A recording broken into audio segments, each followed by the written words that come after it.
بسم اللہ الرحمن الرحیم والذین جاءوا من بعدهم یقولون ربنا اغفر لنا ولإخواننا الذین سبقونا بالإیمان ولا تجعل في قلوبنا غلا للذین آمنوا ربنا إنك رؤوف رحیم۔ رمضان المبارک کا مہینہ ہے، کثرت سے قرآن کریم کی تلاوت کی جاتی ہے۔ عورتیں 1 2 3 4 5 6 7 8 9 10 قرآن کریم پڑھ لیتی ہیں۔ اس کے بعد ایک مسئلہ پیدا ہوتا ہے، ان کو کیا جائے، یہ ایک مسئلہ پیدا کرتی ہیں خواتین خاص۔ ان قرآنوں کا کیا کیا جائے؟ کچھ نہ کیجیے، وہ تو آپ کے کھاتے میں درج ہے۔ ڈسٹریبیوٹ کرنا ہے، ٹرانسفر کرنا ہے تو پھر مسئلہ پیدا ہوگا۔ اس کو نبی اکرم صلی اللہ علیہ وسلم کے بتلائے ہوئے منظرنامے یا اس پریپیکش میں سمجھنا چاہیں تو اس طرح سمجھ لیجیے۔ نبی اکرم صلی اللہ علیہ وسلم نے ایک مثال دی ہے کہ جو شخص اس دنیا سے چلا جاتا ہے اعمال کرنے کا سلسلہ تو اس کا رک جاتا ہے، اور کچھ چیزیں ہیں جن سے وہ کنیکٹ رہتا ہے۔ مثلا کوئی صدقہ کر گیا تھا جس کا ثواب چل رہا ہے تو وہ پہنچتا رہتا ہے۔ کوئی بچہ اگر پیچھے چھوڑ گیا ہے اپنا کہ جو عالم حافظ یا نیک متقی پرہیزگار ہے، جو دعائیں مغفرت کرتا ہے، تلاوت کرتا ہے، وہ پہنچتا رہے گا۔ بات سمجھ رہے ہیں؟ یا کوئی ایسا علم چھوڑ گیا ہے، کوئی کتاب لکھ گیا ہے، یا بہت سارے علماء شاگرد چھوڑ گیا ہے تو اس کا پہنچتا رہتا ہے، باقی وہ خود سے کچھ نہیں کر سکتا۔ تو اس روایت سے اتنا تو پتہ چل گیا ہے کہ کوئی نہ کوئی راستہ ہے پہنچانے کا۔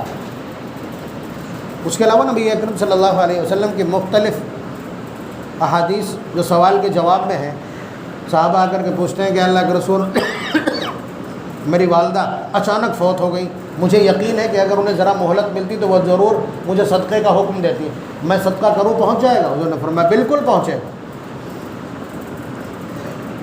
تو جو شخص یہاں سے چلا جاتا ہے وہ اپنے زندوں کی طرف ایسے دیکھتا ہے۔ سب سے حسرت سے تکنے والا کوئی بتائیے آپ کی تمثیل میں کہ جو آدمی کسی کو بہت حسرت سے دیکھ رہا ہو، اس منظرنامے میں میری اتنی سی عمر میں سب سے جو خطرناک میں نے دیکھا ہے وہ ڈوبنے والے ہیں۔ جو آدمی پانی میں ڈوب رہا ہو وہ کنارے کھڑے ہوئے لوگوں کو جس حسرت سے ٹکتا ہے، وہ بہت خطرناک حسرت ہوتی ہے۔ بات سمجھ رہے ہیں؟ میں بارہا اس طرح کے منظر دیکھے۔ میں نے بھی 1 1.5 سال پہلے کچھ مہمان آئے تو میں گنگا میں موٹر بوٹ سے جا رہا تھا۔ آپ یہ سمجھیے کہ بالکل مجھ سے 2 میٹر کی دوری پر ایک نوجوان بالکل ڈوبنے کے قریب، یعنی اگلا غوطہ لگے اور ختم ہو جائے، وہ اس طرح سے وہی ہاتھ چلاتے ہیں۔ تو میں نے ساحل کی طرف دیکھا تو ساحل کی طرف 2 نوجوان چلا رہے تھے کہ بچا لو اس کو، بچا لو اس کو، بچا لو۔ تو میں نے اس نوجوان سے جو ہمارا موٹر بوٹ چلا رہا تھا، میں نے کہا موڑ دے بیٹا۔ اس نے جیسے ہی اس کے قریب کیا تو لفظ ہے نا، ڈوبنے والے کو تنکے کا سہارا۔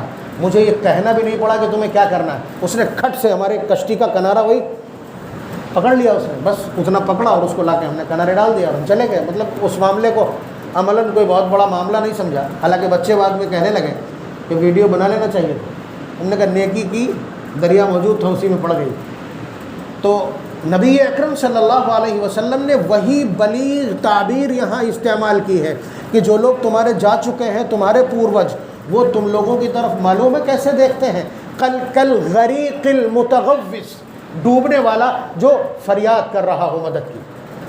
ڈوبنے والا جس طرح مدد کی فریاد کرتا ہے، بالکل ایسے ہی وہ لوگ ہیں زندوں کی طرف دیکھتے ہیں کہ کوئی کچھ بھیج دے، کوئی کچھ بھیج دے، کوئی کچھ بھیج دے۔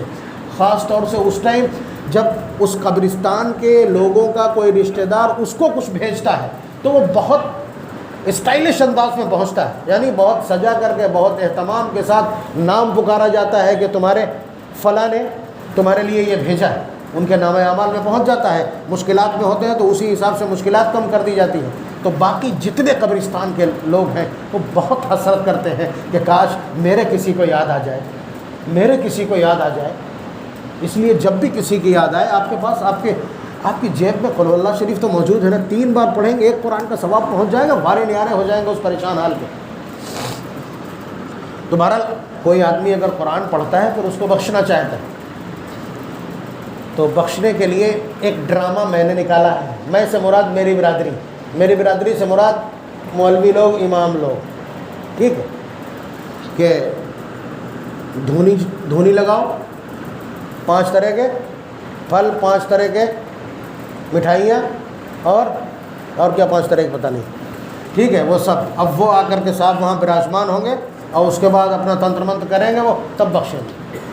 یہ بدتمیزی ہے جو ہمارے پیٹ نے پیدا کی.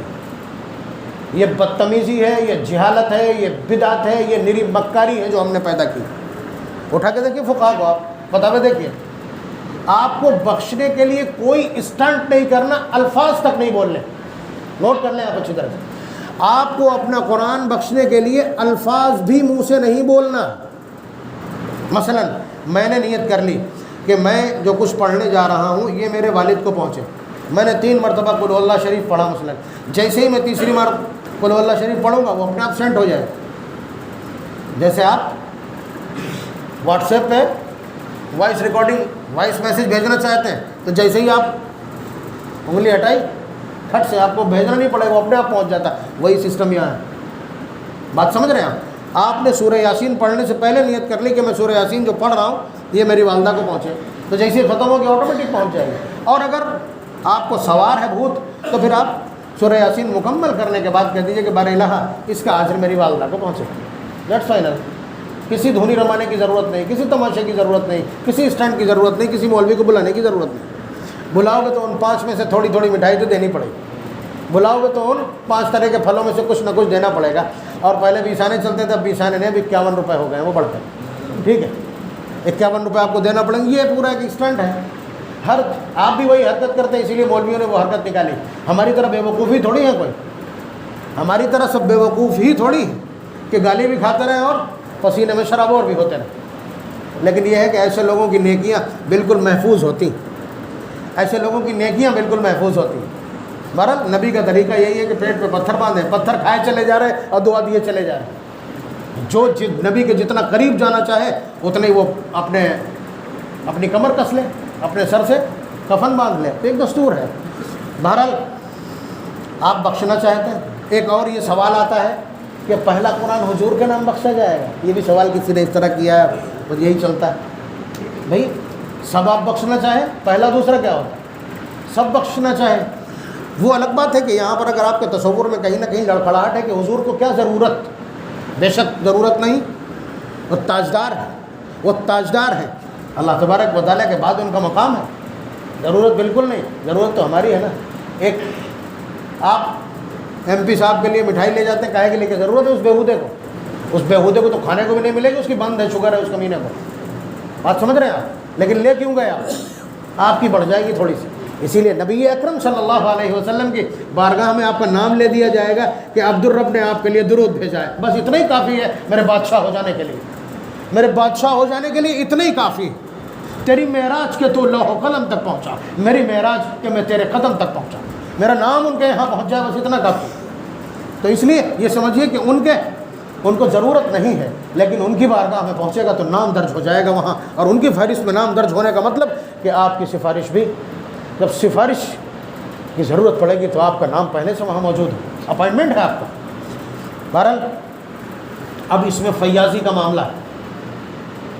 ایک قرآن کریم آپ نے پڑھا ہے، حضرت آدم علیہ السلام سے لے کر آج تک لوگ اتنے ہیں، بخشیں گے تو ایک ایک حرف پڑے گا جا کے، ایک ایک حرف پڑے گا جا کر کے نا. آپ کی جیب بولتی ہے، آپ کی جیب بولتی ہے، آپ کا میتھمیٹک کہتا ہے، آپ کی ریاضی یہ کہتی کہ اتنا اتنا پڑے گا جا کے. اس لیے کنجوسی میں صرف یا تو حضور کو کہہ دیا، یا اپنے ابا کو کہہ دیا، یا اماں کو کہہ دیا. یہ کنجوسی اپنے گھر میں رکھنا. آپ کس کو پکار رہے ہیں اس کے خزانوں کا اندازہ نہیں ہے آپ کو. آپ کس کو آواز دے رہے ہیں، آپ کس سے کہہ رہے ہیں، آپ کس سے کہہ رہے ہیں، یہ آپ کو معلوم نہیں. وہ کریموں کا کریم. آپ ایک قرآن کریم بخشتے ہیں حضور کے لیے، پہنچ گیا. اگر وہی قرآن والد کے لیے پہنچتے ہیں، بھیجیں گے پہنچ جائے گا. ایک آدمی کو بھیجیں گے تو پہنچے گا. اگر آپ 10 ارب لوگوں کو یہ ایک قرآن بھیجیں گے تو سب کو پورا قرآن پہنچے گا. علماء امت کا اس وقت فیصلہ یہ ہے کہ وہ پورا ایک قرآن سب کے کھاتے میں پہنچے گا. اور آگے سنیے جتنوں کے کھاتے میں درج ہوگا وہاں سے باؤنس بیک آپ کے کھاتے میں آئے گا۔ یہ نوٹ کر لیجیے گا اچھی طرح سے۔ آپ کے پاس ایک قرآن کریم ہے، آپ نے ایک آدمی کو بخشا، ٹھیک، پہنچ گیا اس کو، ایک قرآن کا واپس آپ کے کھاتے میں لکھ گیا۔ لا ينقص من اجورهم شيئا، حضرت عبداللہ ابن عمر رضی اللہ تعالیٰ عنہ کی روایت بیہقی شعب الایمان کی، کہ واپس آپ کو بھی ملے گا۔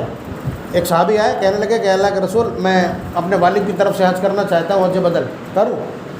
تو حضور نے فرمایا بالکل کر، بالکل کر، ان کی طرف سے تو حج ہو جائے گا، ان کی طرف سے حج ہو جائے گا اور تجھے جہنم سے خلاصی مل جائے گی۔ اس کا مطلب یہ ہے کہ اس میں جو انہوں نے کیا ہے اس میں ان کا بھی حصہ ہے، تو آپ کا بھی حصہ ہے، روایت بھی ہے یہ۔